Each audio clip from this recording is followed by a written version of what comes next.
Alô, pessoal, boa noite. Vamos começar então agora a live. Vou pedir pra gente ir mandando pros nossos colegas. Hoje a live super especial, com Diogo Arraes, profissional que admiro demais, que acompanho, que conheci através, do canal do Leandro Carnal. Então, quem puder, já vai compartilhando essa live com os colegas, mandando aí os aviõezinhos. Ei, boa noite. Diogo chegou.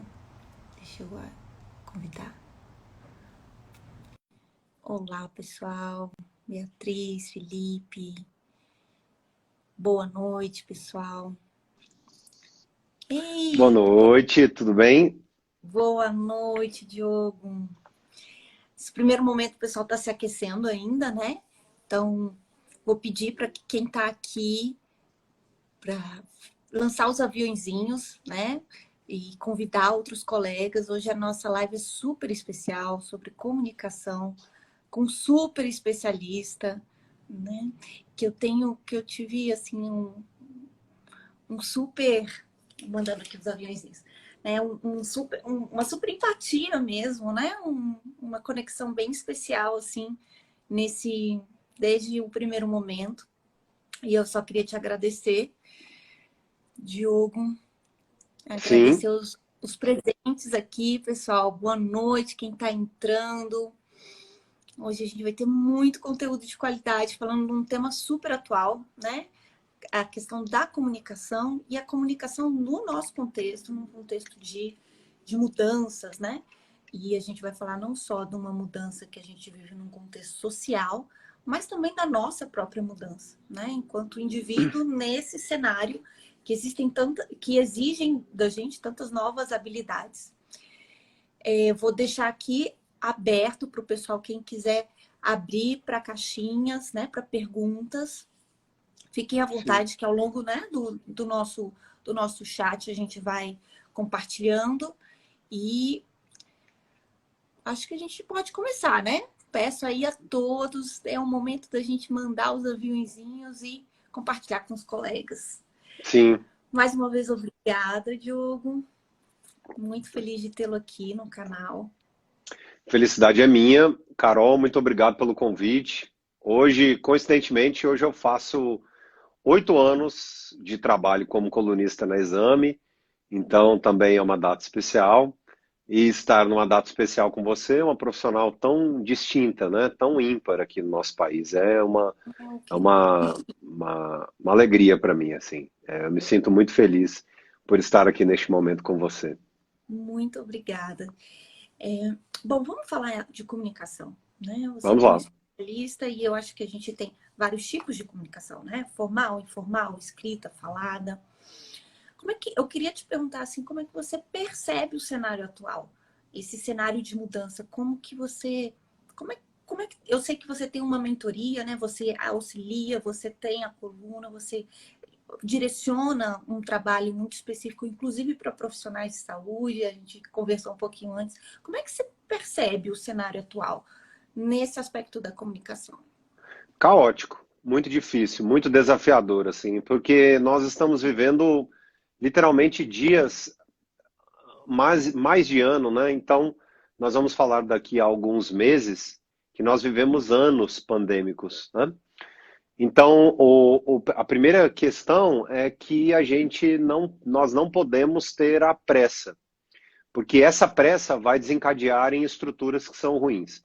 Existe uma grande regra de texto que é nunca escreva com raiva.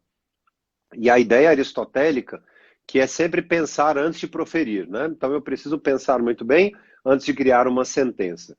Então, em um cenário de pressa, de impaciência, naturalmente a comunicação criada é uma comunicação de impaciência. Eu pedalo, eu desenvolvi assim eu voltei às atividades esportivas mais intensas na pandemia. Se não fosse a pandemia, eu não teria voltado, tá? Porque o automático da vida às vezes não nos alerta, não nos dá tanta atenção a alguns pontos. Então, no primeiro momento, quando eu senti, né, eu acho que é aquele sexto sentido do educador, então eu passei por praticamente todos os estágios da educação no nosso país. Quando eu vi que realmente a questão seria muito séria, eu tive o equilíbrio da balança por meio da atividade esportiva. Então, hoje mesmo aconteceu uma cena muito estranha, assim, porque o veículo não precisava buzinar para mim. Não havia nenhuma necessidade de buzina. Um dia desses, por exemplo, eu estava correndo e aí eu vi que eu estava na faixa e aí o carro acelerou, assim, algo muito incomum do trecho que eu frequento. Isso é uma comunicação, né, não verbal. Existe uma mensagem ali, que é uma mensagem da impaciência, uma mensagem de alguém que está machucado, de alguém que perdeu um ente querido, de uma pessoa que perdeu muito. Então, é muito desafiador ter uma comunicação plenamente saudável num momento desse. Existem, sim, caminhos dessa ressignificação em tempos desafiadores como esses momentos, nesses tempos nossos atuais. Mas isso vai exigir muito de cada um, né, do locutor. Essa exigência vai passar pela decisão. Então, até que ponto nós realmente estamos decididos a construir uma nova sociedade, uma nova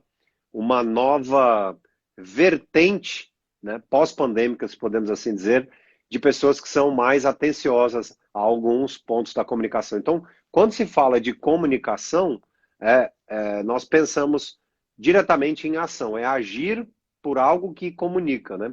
Então, esse agir, quando é pautado por diversos fatores que desencadeiam na impaciência, na incompreensão, na ansiedade, como outros fatores, de fato o texto é atingido, a mensagem é atingida, né? Muito atingida.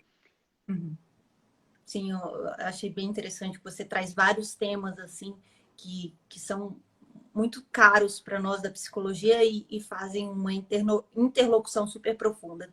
O primeiro, que é a comunicação, a nossa fala está intimamente ligada com uma emoção. E essa emoção, ela é expressa não só de uma maneira verbal, né? Mas também de uma maneira não verbal. E por vezes a gente percebe conflitos nisso, né? O tom de voz, a gente sorri, mas a gente fala de coisas muito difíceis por vezes, né? Muito tristes. É interessante perceber isso, por exemplo, na clínica, no consultório mesmo de psicologia, né? E o quanto que por vezes pontuar isso para o cliente, né? Olha, você está falando, tá incongruente, né? Aquilo que você fala expressa algo e a sua fisionomia, o seu tom de voz está mandando outra mensagem. Essas incongruências falam com sofrimento. Né? A sensação que eu tenho é que está todo mundo muito à flor da pele nesse atual contexto. Né? Sim, então, essa é uma expressão muito que é muito visual, né? A flor da pele, exatamente. Porque a vontade, o ser humano tem uma vontade uma vontade egoísta de dar certo. Essa vontade egoísta de dar certo pode atrapalhar muito, né? Então, o relacionamento, por exemplo, é muito disso, né? Os relacionamentos amorosos são muito pautados por uma vontade egoísta que se dê certo. E aí o adolescente, por exemplo, tem muito isso, né? Eu decidi, eu vou passar pelas regras impostas nesta casa e eu serei feliz e mostrarei a todos que esta minha decisão e essa minha vontade que dê certo estará acima de qualquer tipo de decisão. Nós somos muito pequeninos, né? Nós somos pequenos textos que comunicam textos de outras gerações e vínhamos de anos muito sensíveis no Brasil. Nós vínhamos de anos sensíveis politicamente, nós vínhamos de anos sensíveis de uma era que se digitalizou. Muito se fala, por exemplo, no mercado, né, de comunicação, como a pandemia trouxe um processo acelerado, né? Então, negócios que se consolidaram e tiveram que se comunicar de maneira online, né? Que na escola mesmo foi muito assim, né? Passamos a ficar 100% online, tínhamos turmas presenciais e tal. Os palestrantes, como sofreram bastante, né? Tiveram que adaptar tudo isso. Então, somos textos muito pequeninos e nós não mandamos em absolutamente nada. O que nós podemos controlar são os nossos textos. E aí entra um exercício que eu acho muito interessante sobre isso que você falou, que é a percepção, a autopercepção. Então, grandes comunicadores, ou nós podemos mudar a nossa comunicação a partir do momento em que assistimos às nossas mensagens, ouvimos as nossas mensagens, a nossa postura, a nossa linguagem corporal, os nossos gestos de gentileza.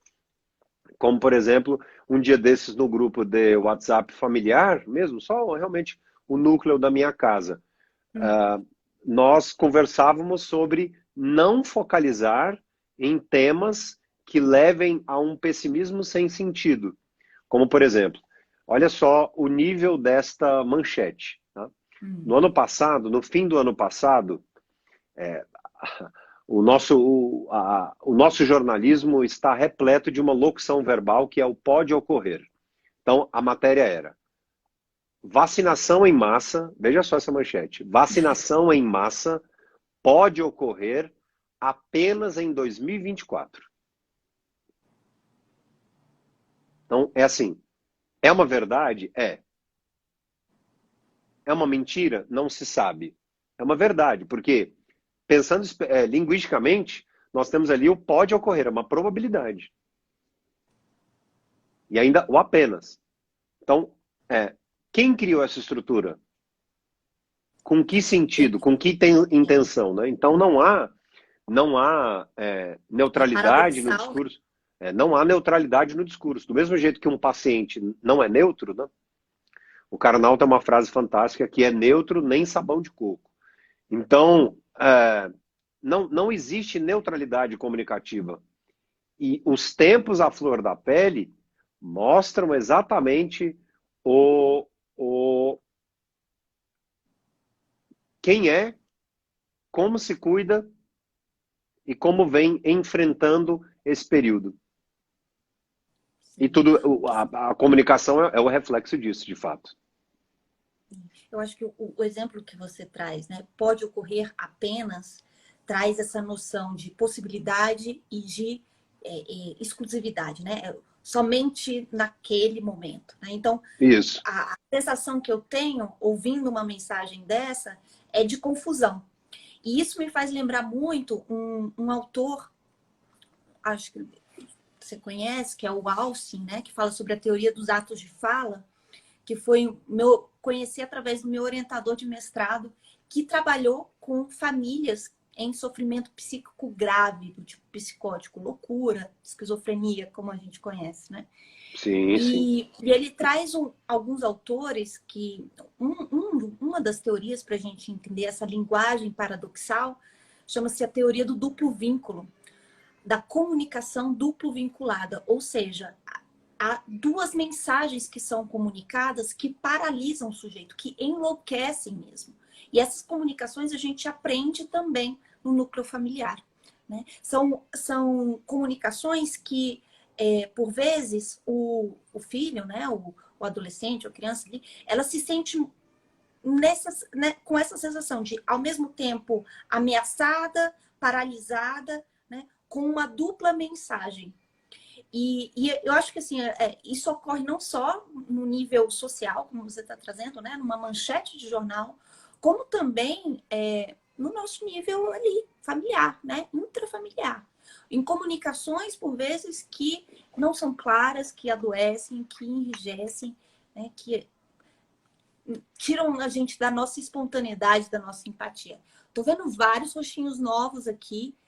Queria, né, dar boa noite para quem está chegando agora. Pessoal, sejam muito bem-vindos. A gente está falando de comunicação em tempos de mudança.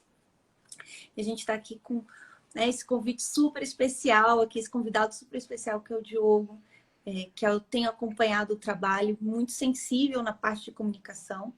E se vocês quiserem, encaminha aí para os colegas, manda coraçãozinho, que os algoritmos entendem que essa é uma live Sim, de conteúdo, né? Importante. sim. E diante de tudo isso, né, a figura do educador é justamente alertar. Nós não somos psicólogos e não somos psiquiatras. Então nós não medicamos, nós não indicamos caminhos terapêuticos, né? Mas o educador prevê. Eu acho que o Então, professor é muito terapêutico, Diogo. é, Muito é, terapêutico. Por quê? Porque ele dá um modelo. Eu digo isso por mim, né? Como é que você aprende a ser homem, ser mulher? Às vezes você tem exemplos em casa, né? sim, Mas às vezes você tem exemplos na escola. Então, eu acho que o professor, ele tem uma importância muito grande, terapêutica, inclusive, de servir como um modelo, às vezes que não tem em um outro contexto. Então, sim. desculpa, né? Que eu também sou Não, professora. sim. Então, nós, professores, temos esse papel de prever, né, de prever o caos. Então, é justamente indicar, não faça isso, né? Então, dentro daquilo que nós expomos às pessoas, o que eu mais digo é, o nosso pensamento é um labirinto, né? Nós não podemos adentrar esse labirinto sem um rumo. Então, por exemplo, eu nunca penso na criação de um texto ou passando uma mensagem, eu nunca penso sem um destino. Eu nunca penso sem um destino. Ou seja, eu nunca vou ficar ou praticamente nunca, em um tempo, em um momento plenamente ocioso. Eu vou procurar criar ou eu vou dormir. Então, por exemplo, não há mais nada para fazer no dia? Nada. Então, por isso, a importância de ter um dia que tenha início, meio e fim, né? Algumas pessoas já acordam durante o dia tendo o meio do dia, não tem o início do dia. Porque é a famosa história de quem acorda 1 hora da tarde, 2 horas da tarde, ela já acorda no meio do dia. Então, quando o dia tem início, meio e fim, não há mais nada a fazer, como por exemplo, quando acabar aqui, eu já sei especificamente que eu vou ao jantar e depois eu vou descansar, não há mais nada a ser feito. E o mundo virtual, o mundo da internet, lhe dá sempre outras opções ou a entrada a esses labirintos mentais. E esses labirintos mentais, em um tempo em que não se resolve, porque antigamente nós tínhamos como resolver isso. Íamos a um espetáculo, as pessoas iam, por exemplo, a um bar, elas encontravam os amigos, elas tinham os flertes, tinham um mundo ali afora, ainda mais em uma cidade como São Paulo, elas tinham possibilidades, segunda a segunda, de distrair. Então não tinham tempo. Então, pela primeira vez na nossa geração, nós tivemos um tempo de uma clausura e uma intensa liberdade virtual, digital. Nós não estamos preparados para isso. Nós não fomos concebidos para uma comunicação que seja apenas e tão somente virtual, diante de tamanha pressa que tudo se resolva. Então, me parece muito problemática a história do o home office terá suas consequências, já tem as suas consequências, né? Consequências desde a maneira como nós sentamos, a maneira como nós observamos a tela, a maneira como nós tratamos os nossos corpos diante, por exemplo, de um determinado objeto. Uhum. Há outras consequências. Nunca foi natural trabalhar em uma residência a muitas das nossas gerações. Pode haver uma adaptação, mas natural não foi. Então, esse de repente é isso. E aí também não estamos preparados para verbalizar, nem apresentar-se diante de uma situação que exige essa cautela com o outro. Eu divido em dois grupos na pandemia. Eu divido no grupo daqueles que sofreram de uma maneira presencial a dor psíquica, a dor psiquiátrica, a dor, né, psicológica, psicossomática, Social, a, né? a, a Financeira. dor, aqueles que sofreram a dor financeira e aqueles que sofreram a dor de um parente perdido, por exemplo, né? Esses que não mantiveram essa harmonia, gosto muito dessa palavra, esses que se desafinaram, precisam ser acolhidos por aqueles que não se desafinaram. O grande papel de um comunicador que entenda o poder da comunicação, de fato, que lapide a sua comunicação, é melhorar a vida do outro. A partir do momento em que ele usa o subterfúgio da pandemia para crescer em cima do outro que não está na sua plenitude, seja para convencer, porque os textos persuasivos são muito fortes, para convencer, para ludibriar, ou para simplesmente fazer daquele momento um momento de um lucro, é algo muito ruim. O que muitos líderes, infelizmente, hoje fazem no país, que usam um determinado texto persuasivo, criam o caos em quem está literalmente desprotegido. Esse é o poder da palavra. Então, a ética, quando se diz a ética sob o ponto de vista de moralismo em uma sociedade, é exatamente exercer o papel de poder melhorar a vida daqueles que não estão assim. Porque há uma roda gigante. Se hoje, em tempos pandêmicos, você, outra pessoa, nós conseguimos melhorar a vida do próximo, em um determinado dia, inevitavelmente, nós seremos acolhidos por alguém. Não existe estabilidade em comunicação, assim como não existe a estabilidade para se produzir um texto. Quando dizem assim, né, para mim. Eu me lembro, por exemplo, de uma coluna que eu escrevi, que escrever é sempre sofrer. Eu já, além de escrever obras, né, livros e tal, não há, em um ano, por exemplo, eu escrevo praticamente todos os dias. Eu poderia colocar a você que existem 200 dias produtivos. Os outros são dias de tentativa, dias de rascunho, dias em que você não quer falar absolutamente nada. Vamos refletir o seguinte: quantas pessoas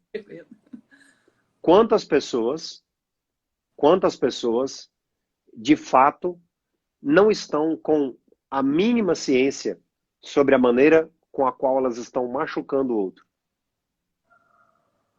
Porque não há essa autopercepção. Mas o julgamento em tempos pandêmicos dessas que não têm tamanha ciência não pode ser um julgamento rígido. Não pode ser uma avaliação tão rígida. Quando eu digo julgamento, por exemplo, dentro de uma corporação.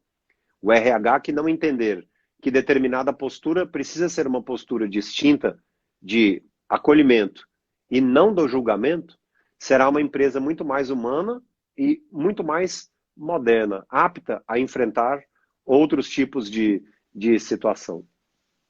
Sim. Enquanto você falava, me lembrou muito, assim, eu no hospital, né? Eu trabalho com pessoas que estão com Covid. E ali assim, é um momento de muita aprendizagem para mim. Ouvir pessoas que saíram de uma internação. Hoje, né, eu tive essa experiência de pessoas que saíram, né, de uma UTI, que foram entubadas e que me falam ali daquela experiência, né? Às vezes de experiências sobrenaturais, né, espirituais, onde elas passam a ressignificar mesmo a vida. Totalmente. Uhum. Então, eu tô ali num outro lado, né? Eu tô ali no lado de cuidadora, de psicóloga, mas tá ali, né, nessa oportunidade de ouvir alguém que diante da morte, ou da possibilidade da morte, né, consegue ressignificar a própria história de vida. Isso é de uma riqueza, de uma possibilidade de aprendizagem, né, que não está nos livros. Né? Então, Não. assim, essas trocas que eu tenho tido tem sido, assim, a sensação que eu tenho é que eu saio mais aprendendo que, sabe, às vezes até é muito ali intenso. Acho que eu recebo mais do que dou, no final das contas, no somatório. Maravilhoso isso. Mas assim, eu acho que precisa ter essa abertura, né? Diante de um contexto polarizado, me passa assim que construir pontes é o ponto de saúde, é o que a gente tem, né, buscado. Nós, profissionais de saúde, especialmente da psicologia, né, que trabalha com saúde mental, promover pontes. Né? Promover ponte entre o empregador e o empregado, promover ponte entre o paciente, né, e a equipe de saúde, promover ponte entre pontos de vista políticos, por exemplo, diferentes, né? Totalmente opostos, mas o que é que pode se um aprimorar com o outro a partir desse outro ângulo, desse outro ponto de vista. Sim, Isso seria a comunicação, seria o diálogo, né? Senão viram dois exa- monólogos mesmo. sim, sim, sim. E nós não somos, nós não podemos culpar. Não há um culpado. Nós estamos diariamente vendo textos que culpam, né? Como se eu anulasse também a minha presença no mundo, né? Como se já houve culpados de uma nação ser culpada, de um líder ser culpado, de outro ser culpado, e essa redoma de apontar e de colocar para o outro, né? Também pode não ser saudável, como de fato não é. É claro que, diante das responsabilidades, precisa haver a ética, precisa haver o respeito à vida. E muitos se precisa, né, é muito necessário no nosso país, ainda, um conceito que também eu falei, eu tenho quase que, eu digo que eu sou muito sortudo, porque quase todos os dias eu troco um texto lúdico com o Leandro, acabo, né, que não chamo de carnal, mas com o Leandro, com o Igor, que é um amigo muito querido também, e com outras pessoas, as quais eu muito admiro, com você, por exemplo, que eu tenho a plena liberdade. Muito se fala, pouco se fala sobre sensibilidade. O conceito sobre sensibilidade comunicativa no Brasil, sensibilidade na comunicação, é muito distorcido e repleto de preconceitos. Simplesmente, quando se fala sobre ser sensível, sensibilidade vem de sentir. A partir do momento em que eu não sinto a dor do outro, eu não serei um comunicador lapidado, maduro. Maduro, poderíamos usar esse adjetivo. Então, a maturidade na comunicação, é, principalmente pensando no título da nossa live hoje, se eu não sinto a dor do outro, eu não sou maduro para sentir absolutamente nada. Então, em se tratando de liderança, um líder precisa sentir. Se não sente, é um problema. Em outras palavras, assim, agora falando psicodramatês, né? O líder precisa ter a capacidade de inverter papéis, né? De se colocar no Ah, lugar do outro. perfeitamente. E, Perfeitamente. e essa é a Perfeitamente. fase mais madura, realmente, né? A gente começa com técnicas que são muito simples na comunicação, de duplos, né? Da gente espelhar a comunicação do outro. Isso é extremamente útil, especialmente para diminuir os ruídos, né? Peraí, o que você está falando é o que eu estou entendendo? Deixa eu checar aqui. Né? Aham, sim. Então, esse seria o duplo, né? O espelho, a técnica do espelho, especialmente, permite a gente olhar de fora. Né? E a inversão de papéis seria esse estado mais elevado de realmente se colocar no lugar do outro e ver o outro com os olhos, né? Sim. Trocar os olhos, enfim, trocar os sapatos. Minha expressão em inglês é trocar os sapatos. E aí, eu achei muito importante o que você falou em relação à culpa, que é um grande tema, né?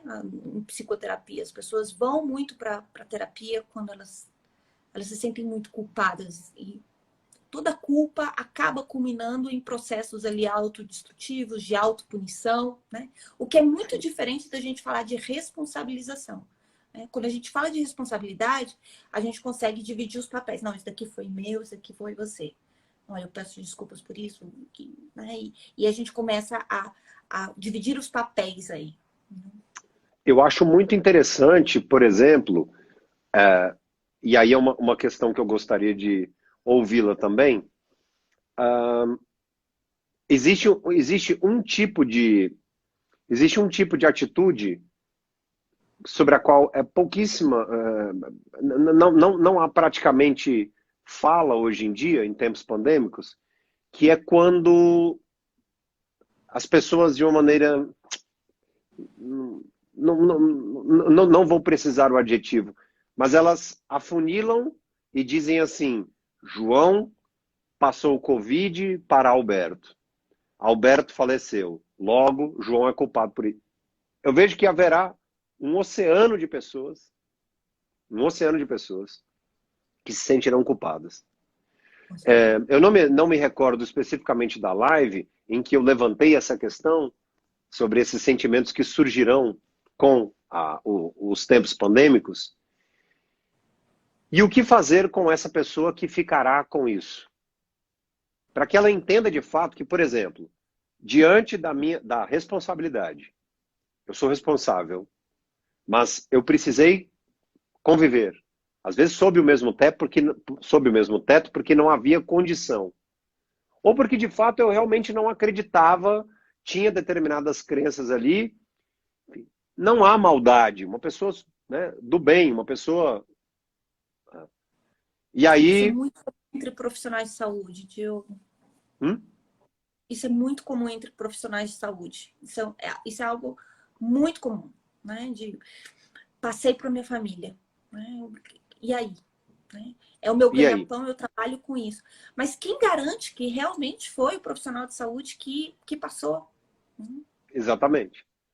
Então, nós, né, no sentido da educação e no sentido da mudança, precisamos nos colocar de uma maneira menos rude conosco. Nós que estamos aqui, né, que chegamos até o dia 8 de abril, precisamos ter essa consciência que nós não queremos isso. Agora, será que essas que têm essa culpa, que criaram essa culpa, vão sair como daí? Desse A ambiente? culpa ela é muito paralisadora, né? E é como se ela pegasse a responsabilidade que é minha e a do outro e falasse, não, me dá aqui a sua também, né? E fica tudo para mim. Então, assim, falando de maturidade, a gente tem aí de pano de fundo uma ideia que é autocentrada. Tudo gira em torno de mim, né? Eu sou o culpado, eu sou o responsável. E essa é uma ideia infantil. As crianças pensam muito assim, tá? A criança tem um pensamento mágico, ela acredita que tudo gira em torno dela, né? Que, enfim. Então, esse é o processo de desconstrução. Peraí, não, né? Nem tudo diz sobre você. Sim. Uma das estratégias para a gente começar a trabalhar o que é essa culpa, né? Que é muito diferente de responsabilidade e que a culpa adoece, né? Ela nos faz sofrer, ela nos torna algo disfuncional, né? Ela não serve para nada. Talvez apenas para. Eu tenho uma amiga que ela gosta de dizer isso, eu acho fantástico. Serve apenas para diferenciar a gente dos psicopatas, né? Porque o psicopata não sente culpa. Então, é somente para isso que serve a culpa. Né? Bem Bom, eu não lembrado. sou psicopata, mas para que mais? Então, responsabilidade, quando a gente fala de responsabilidade, em tempos de mudança, me faz pensar muito assim, que novas habilidades eu preciso adquirir nesse atual contexto. Né? Então, fazer uma análise de cenário dentro da psicologia organizacional, né, que tem uma análise SWOT, né, vem do inglês Strengths, Weakness, Opportunities and Threatness, que no português foi traduzido por FOFA. Fortalezas, oportunidades, fraquezas e ameaças. E essa análise de cenário externa e interna nos ajuda a tomar decisões. Né? Que habilidades, que recursos eu tenho internos, o que existe aqui num cenário externo que me permite tomar decisões e, enfim, né, me adaptar, sobreviver ao atual contexto. Uhum. Sim, legal. Então, acho que esse é um ponto que serve não só para um nível individual, mas também no nível empresarial, né? Qual é a Claro, análise do cenário? claro. Né? Precisamos muito, com a equipe, precisamos muito cuidar da mente dessas pessoas. Né? Eu gosto sempre de repetir muito: descansem bem, comam bem. Amanhã é outro dia. Nada pós-expediente. Não dá mais para fazer mais nada às 10 horas da noite. Nada. Esqueçam. Amanhã. Né? Isso é bem interessante. Muito, muito, muito, extremamente válido. Mudar, né? Mudança. Já que estamos falando sobre isso, né? O que uma pessoa precisa fazer para mudar a comunicação? E aí? Mudar o estilo, mudar a forma de atingir as pessoas, de alcançar as pessoas, ser mais sensível. Um profissional que busca essa intensidade na elegância, na boa postura, em uma postura educativa. Então, primeiro ponto, reconhecer o que faz mal. Ótimo. tá?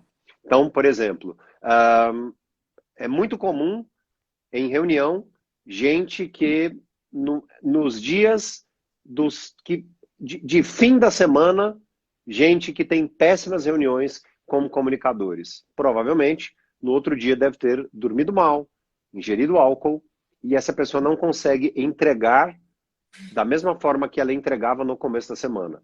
E aí vem um grande ponto que é o seguinte: você estaria disposto de abandonar o álcool para ter sucesso profissional ou não? Essa falta de decisão vai adiando. Então, profissionais de excelência têm isso na ponta da língua. Tá? E não é apenas o álcool, como a comida, como sentir-se mal. Então, por exemplo, vou te dar um caso aqui de um narrador de futebol, tá? Que acabou se transformando em um amigo e tal. Obeso. E aí eu perguntei a ele o seguinte: você sente vontade de ter mais fôlego? Porque o seu gol é bonito, mas ainda é um gol fraco. Você pode ter um gol mais prolongado. Então, consulte uma fonoaudióloga, consulte um profissional de saúde e nós vamos trabalhar para aumentar o fôlego. Então, o comunicador precisa do corpo. Eu preciso do fisiológico para me comunicar bem, ser energizado. Então, essa boa energia, essa vibração é da saúde. Então, É um eu trabalho estou decidido. integral, né? Isso, eu estou decidido a fazer isso. Ontem, por exemplo, eu conversei com um aluno querido do online que disse a mim assim: Diogo, eu estou há um mês sem fumar. Falei, ótimo. Agora eu quero te fazer a seguinte pergunta: você está decidido que isso vai ter uma relação direta com a sua comunicação ou não? E disse, eu não sei. Eu falei, então provavelmente vai voltar. Eu estou dizendo na educação, tá? Uma pessoa só escreve bem, só fala bem, só cria grandes palestras quando ela quer, quando ela decide ser assim. Então, o impaciente precisa querer acabar com a impaciência. Então, mudar é isso. É estar decidido. Tá? Agora, é claro que existem pontos fisiológicos, neurológicos, aos quais eu não tenho acesso e que certamente criam uma determinada dependência. Então, nós pensamos o seguinte, o educador orienta para o seguinte: distancie-se daquilo que te faz mal. Então, por exemplo, quando eu tenho a queixa de que, eu penso muita coisa ruim, normalmente quem fala assim, eu penso muita coisa ruim, ou é um caso já realmente psiquiátrico que precisa ser avaliado, ou normalmente é uma pessoa que não lê, não escreve, assiste, tem acesso a uma mesma programação e fica num ambiente que não vai gerar mudança, entende? Então, isso é ruim. Então, pensa o seguinte, nós vivemos em um tempo desafiador que vai acabar. Se eu não mudar agora, pode ser muito tarde. Então, nós pensamos isso. Então, a criação de líderes é assim. Então, por exemplo, em palestras para líderes, a primeira palavra que eu coloco sobre comunicação é: Carol, nós sabemos o que fazer, por exemplo, para ganhar mais.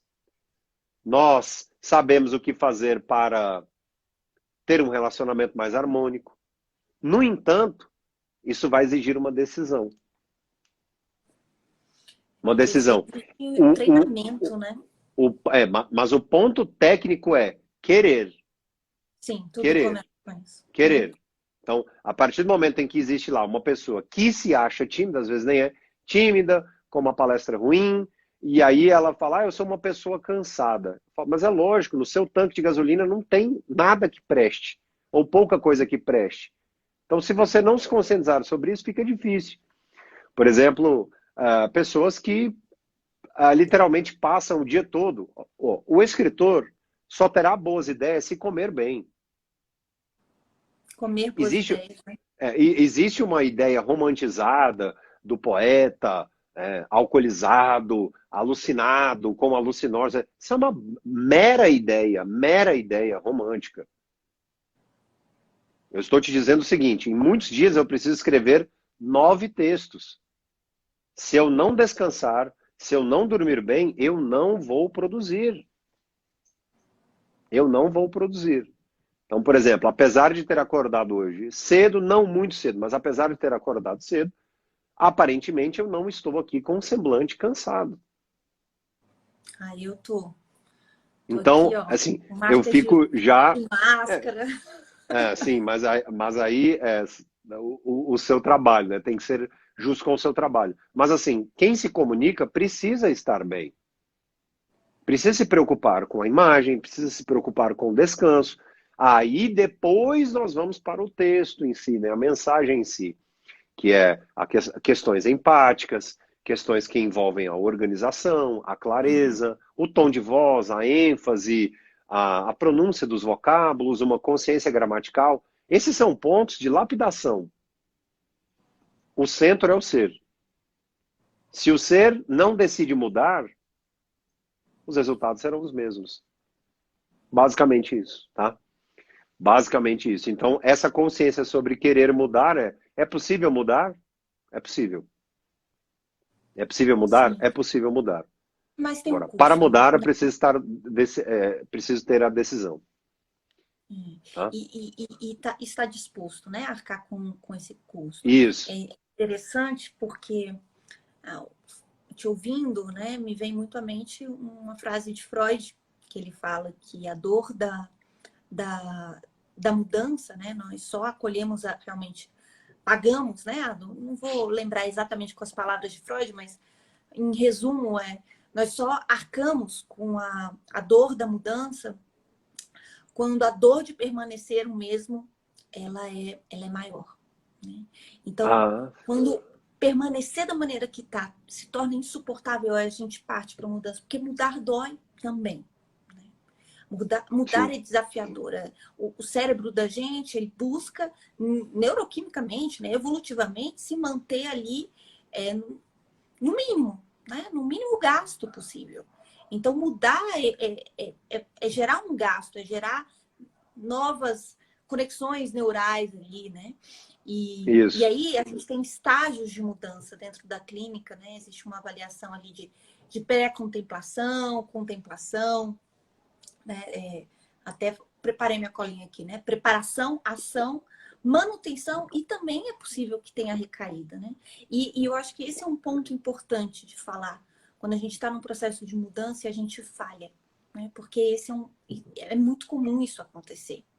E acaba que nessas falhas, quando você escorrega na dieta, né? Ou você está ali disposto a escrever todo dia, mas não, tem um dia que você vai lá e não escreve, ou né, não escreve da maneira, na expectativa que se tinha. Enfim, quando a gente falha com a gente mesmo e se torna o próprio carrasco, né, essa recaída, por vezes, se torna um abandono. Então, conseguir ali, naquele momento, se acolher, não só olhar numa visão mais estratégica da coisa, o que é que me fez derrapar aqui, né? Que me fez falhar, que me fez, por exemplo, dormir mais tarde ou cair no álcool, enfim. Me comprometi com uma meta, com um ideal e falhei. Falhei comigo mesmo, não consegui. Né? Então, como acolher essa recaída, como olhar para isso de uma maneira a promover a aprendizagem e não desistência.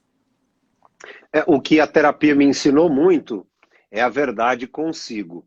Eu gosto muito, e aí acho que eu aprendi isso no esporte, no contato que eu tenho desde a adolescência, né, nesses meus praticamente 40 anos de vida, que é o seguinte: ser honesto e não usar, hoje em dia é muito simples, é fácil, por causa da internet, de tantas pessoas maravilhosas, é mais simples, acabou sendo mais simples usar o argumento subterfúgio para não fazer. Exemplo, quando se fala, por exemplo, quando se fala de vulnerabilidade, imperfeição, aceite-se, há imperfeições, você não é obrigado. Ora, por que você se exige tanto e tal? Nós temos uma linha, né? Algumas pessoas poderiam se dar mais, elas poderiam fazer mais, elas poderiam trabalhar um pouco mais, elas poderiam exigir-se um pouco mais, elas poderiam ser mais humanas, elas poderiam falar um pouco com um pouco mais de vibração, elas poderiam dormir com mais consciência, elas poderiam escolher os alimentos com mais consciência. Uhum. Não é perfeição. E aí existem os degraus. E Processo. é sempre muito interessante olhar para trás e perceber que está se subindo de degrau em degrau. Isso é muito legal. Mas não assim, não vou subir porque eu não quero. A birra, né? A criança interior, de fato. Então, quando nós entendemos que poxa, eu posso dar um pouquinho mais, eu posso não faltar, mas eu posso colocar em outro horário, eu tenho esse compromisso, eu posso me recordar, eu posso lembrar. Então, por que pessoas constantes conseguem outros resultados? Por que outros profissionais têm tantas oportunidades? Por que pessoas centradas, que tendem a ser centradas, que buscam ser harmônicas, são pessoas que têm ótimos relacionamentos? Por quê? Grandes amigos, grandes momentos. E essa estabilidade, né? Eu acho que é o que todos buscam. Né? E num momento Ple- de tanta instabilidade, isso se torna realmente algo muito ple- desafiador. Por isso os amigos, o professor, Rede de o apoio. psicólogo, o psiquiatra, a família, né? Por exemplo, dizer isso não é correto, isso não é correto, isso não é legal. Ou Eu acho que se você busca essa determinada atitude, isso vai te levar a isso. Isso não é legal, eu né? acho que tão importante quanto dar esse feedback, né? Porque isso é um feedback, ó, isso daqui, né? Você precisa melhorar e tal. É pegar na mão, né? E vem cá, o que eu posso te ajudar para você Sim, conseguir fazer diferente? Né? O que você precisa? Então, eu acho que esse é o ponto, para mim, da maior riqueza, talvez, dessa internet. Da gente conseguir se conectar com pessoas que talvez em totalmente, outro contexto a gente nunca né, totalmente, conseguiria ou não com totalmente. essa facilidade. Penso aqui, por exemplo, né, nós dois, que nos encontramos pelas redes sociais. Né? Sim, Eu morando em Brasília, Diogo, você já morou em Brasília, mas atualmente você está em São Paulo. Né? E poder estar aqui no mesmo, né, no mesmo canal, né, falando sobre isso. o mesmo tema. Então, eu acredito que essa é a potencialidade, que ao mesmo tempo ela é uma faca de dois gumes, né? Ao mesmo tempo que por vezes nos distancia quando eu fico ali rolando no Instagram infinitamente, me perdendo de mim mesma, entrando num piloto automático, mas ao mesmo tempo podendo me conectar com outras pessoas de outros contextos, com né, novos conhecimentos, novas habilidades, enfim, novas aprendizagens possíveis, novas conexões. Isso é muito legal aqui do Farid. Ele coloca assim, ó, tendo a acreditar que o perfil de uma pessoa não muda. Tem coisas que estão na alma. Mas a depender do esforço, então vamos pegar, por exemplo, um caso que eu acho muito interessante, vamos pegar um caso concreto, tá? E aí eu vou falar do esporte, mas também nós podemos falar sobre a vida corporativa, né? O Michael Phelps foi um sujeito que tinha todo o prognóstico para dar completamente errado na vida. Completamente errado. E aí há o famoso caso de superação, porque pessoas foram guiando. Eu acho que por mais que, por exemplo, se a gente pensasse assim, Farid, uma pessoa que tem uma tendência, né, um caráter, uma formação, que tem determinados valores que não são coerentes ao modelo social, democrático, humanista, etc. Perfeito. Se essa pessoa tiver bons mentores, ela pode melhorar? Pode. Mas ela precisará, talvez, de mais vigilância, que seria, por exemplo, quando se fala sobre vigilância, né? Uma pessoa que tem o histórico como usuário de drogas. Ela precisa estar constantemente nessa vigilância.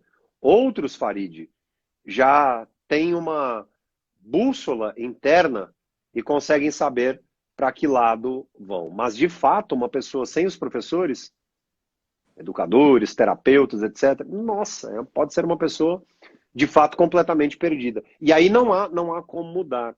Mas enrijecer completamente, não.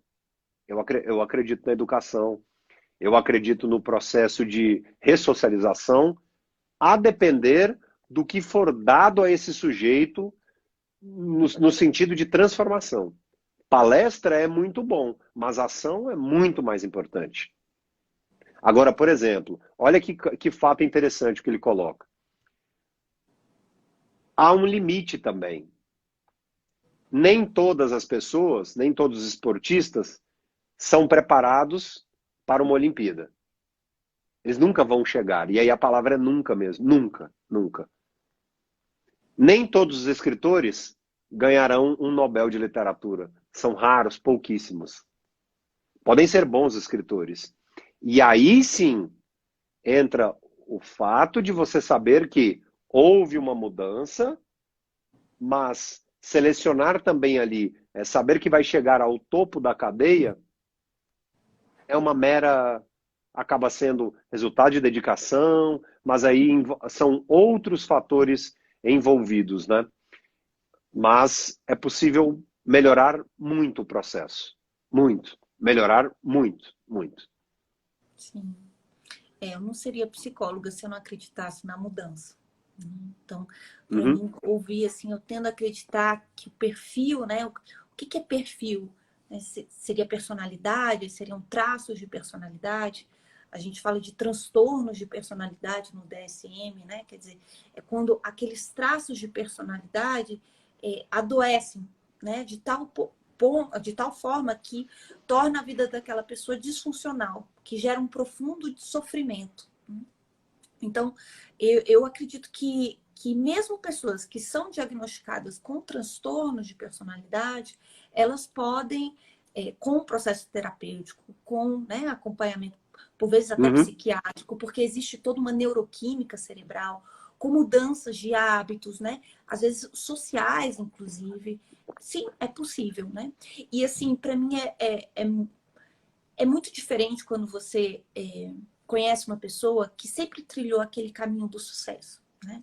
Eu adoro ler sobre biografias e eu gosto muito sobre o tema de resiliência, né? O que é que faz uma situação, por exemplo, extremamente traumática quebrar uma pessoa e outra resistir, né? Tornar aquela pessoa resiliente, ela dá a volta por cima, né? Então, sim, vários estudos sobre resiliência trazem que não é apenas uma característica de traços de personalidade, é ter esse suporte social, ter, né, modelos, às vezes professores, não só a pessoa vem de uma família disfuncional, mas tem oportunidade de estudar, enfim, de sair daquele contexto que por vezes, né, é de muita vulnerabilidade, muito sofrimento, de muita violência.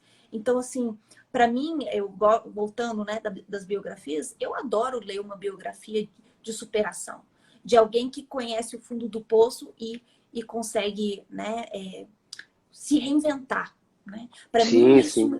me fala muito mais, me toca muito mais, porque essa pessoa conhece a dor, né? Essa pessoa, ela aceitou um desafio que é ela com ela mesma, não é ela contra ela mesma. Eu acho que essa é uma mudança de paradigma, porque muitas vezes a gente fica lutando contra a gente mesmo num processo de mudança. Eu tento, como se fosse exorcizar aquela parte de mim negativa. E quando a gente começa a olhar para aquilo que Jung chama de sombra, né? Aquilo que com um ar mais curioso, talvez. Então, o que é que me faz, por exemplo, talvez não conseguir acordar cedo? O que é que me faz, por exemplo, não conseguir aderir a uma dieta? Ou, né, não conseguir ser constante? O que é isso? E olhar para essa faceta minha, né? Com mais curiosidade, com mais... a palavra eu não queria que fosse tolerância, mas com mais amor mesmo, eu consigo integrar. Eu agora não divido essa força que existe dentro de mim. Eu versus eu mesmo, né? Metade de mim. Eu não fico mais usando apenas metade de mim, eu integro.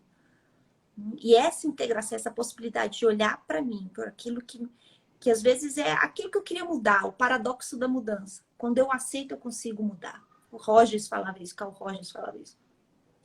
Então, eu acredito nessa, sabe, nessa linha um pouco mais tênue, no sentido de que, sim, é importante a gente perceber que, né, que tem um custo. né? Se manter da forma que tá tem um custo.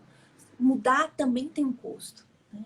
Mas olhar para si mesmo com essa perspectiva da aprendizagem, o que é que eu preciso mudar, né? O que é que está me impedindo? Onde eu vou experimentar de uma maneira nova.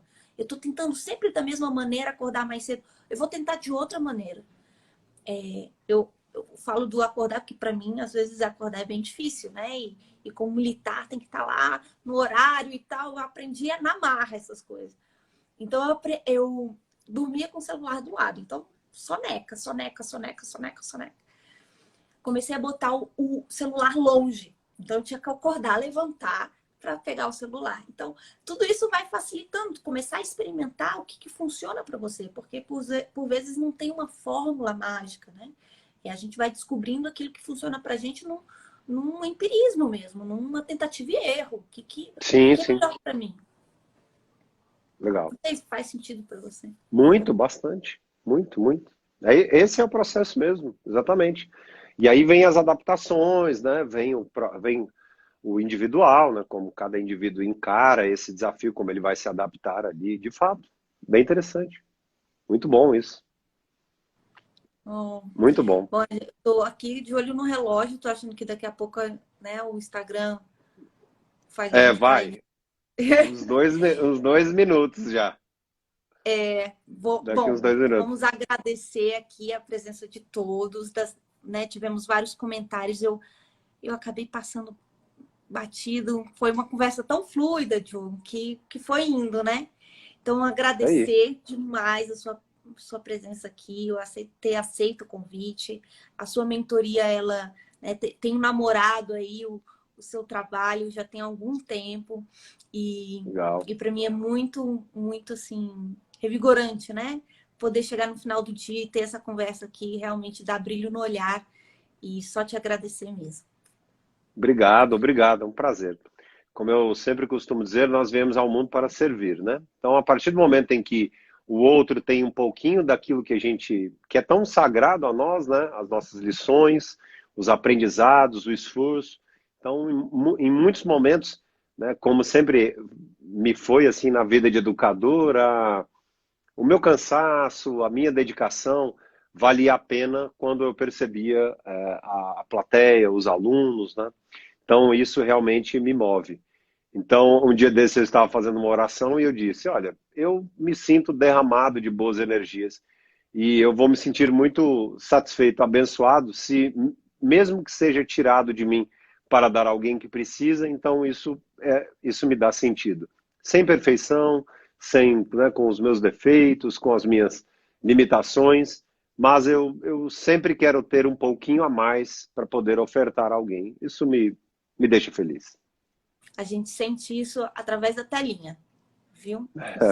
Para sentir a Que distância. bom, que bom. Obrigada mais É uma isso. vez. Obrigada, pessoal. Boa noite. Grande Muito bom. beijo, boa noite. Tchau, Obrigada. tchau. Tchau, tchau. Valeu, tchau, tchau.